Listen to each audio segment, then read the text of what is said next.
broadcaster, as a manager. And they decided that they would pull the story and they would just check it one more time.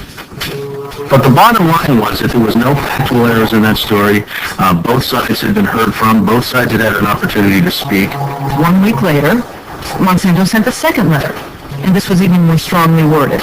And it said there will be dire consequences for Fox News if the story airs in Florida. And this time they freaked. They were afraid of being sued, and they were also afraid of losing advertising dollars. And all of the stations are owned by Rupert Murdoch, and he owned more television stations than any other group in America. That's 22 television stations. That's a lot of advertising dollars for Roundup, aspartame, NutraSweet, and other products. So we got into a battle, and the first deal was the new general manager. And his name's Dave. And Dave is a salesman, and, he'd pump your hand. How you doing? Called us upstairs to his office, and he said, what would you say if I killed this piece? What if it never ran? And we said, well, we wouldn't be very happy about that. And he said, well, I could kill it, And we said, yes, of course, you're the manager. You could kill it. It would never air. And he's hemming and he's hawing and he's back and he's forth. And we couldn't figure out, what is this all about? And finally he blurted out, look, would you tell anybody? I said, I'm not going to lie for you. About a week later, calls us back to the office and says, okay, we'd like you to make these changes. In fact, you will make these changes. He said, well, look, let us show you the research that we have that shows that this information you want us to broadcast isn't true. To which he replies, I don't care about that. I said, pardon me? And he said, that's what I have lawyers for. Just write it the way the lawyers want it written. I said, this is news. This is important. This is stuff people need to know. And I'll never forget, he didn't pause a beat, and he said, we just paid $3 billion for these television stations. We'll tell you what the news is. The news is what we say it is. I said, I'm not doing that. And he said, if you refuse to present this story the way we think it should be presented, you'll be fired for insubordination. But I always want to know if it might be worth it. He was going to offer us the rest of our year's salary if we agreed not to talk about what Monsanto had done, to not talk about the Fox corporate response in suppressing the story, and to not talk about the story. Not talk about BGH, again, anywhere. Not take a story to another news organization. Just zip up. I said, you mean if I want to go to my daughter's PTA meetings and explain what's in the school milk at the school lunch program? I can't. No. You can never speak about this anywhere. And Steve says, okay, write it up. And I'm like, what are you talking about? Write it up. And I didn't say anything. And Dave, he wrote it up. And he FedExed it to us a couple days later. And he said, are you going to sign? And I said, nah, Dave, we're not going to sign that. It was, okay, we can't buy you out. We can't shut you up.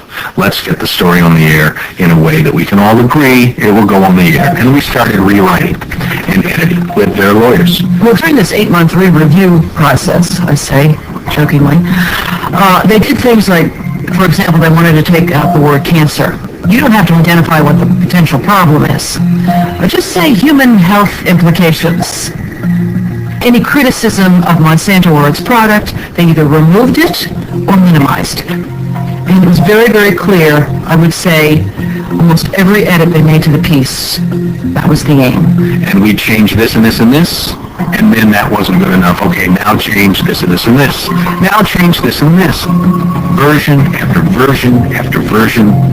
83 times.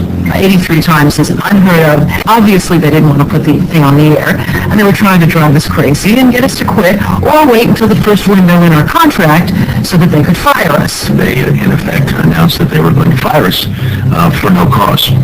Wrote a letter back and said, you were right. That's exactly what it was. You stood up to us in this story, and that's why we're letting you go. Florida's appellate court has ruled in favor of Fox 13.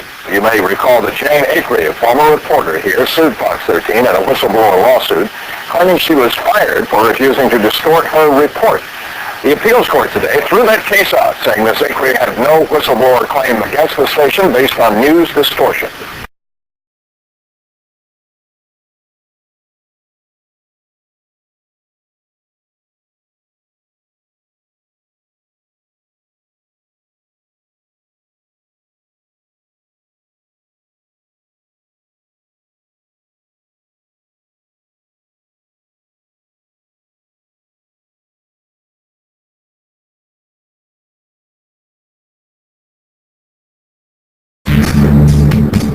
the real revolutionary breakthrough of Fox has been it's eliminated journalism. I mean, that's the thing to understand. What Fox News Channel has done is it's stripped out any notion of journalism as we've traditionally understood it from its product. There is no journalism at the Fox News Channel. Yeah, I've heard directly from folks, both as correspondents and as bookers, who've expressed very great reservations, almost as if they're being monitored by a Stalinist system, afraid to be seen talking to the wrong person or having the wrong kind of email exchange. You're either one of us or one of them. And in leaving Fox News, for example, there were a number of people at the organization, the head of the organization, trying to ruin my career simply because I was leaving, because I didn't leave on their terms, because I refused to sign a confidentiality agreement. That was another reason for them to try to keep me from getting my next job. It's very much an environment of fear. It was made very clear to us that our activities were being monitored, and if someone wasn't watching it live, they were at least recording it, and they would review it after the fact to see what we did. We weren't necessarily, as it was told to us, a news-gathering organization so much as we were a proponent of a point of view. I'd been warned by people. There were a number of people who pulled me inside and said, look, I don't know. I mean, I know that you want to work and I know that you need a job, but you might want to think twice about taking this job because really it is a very conservative news network.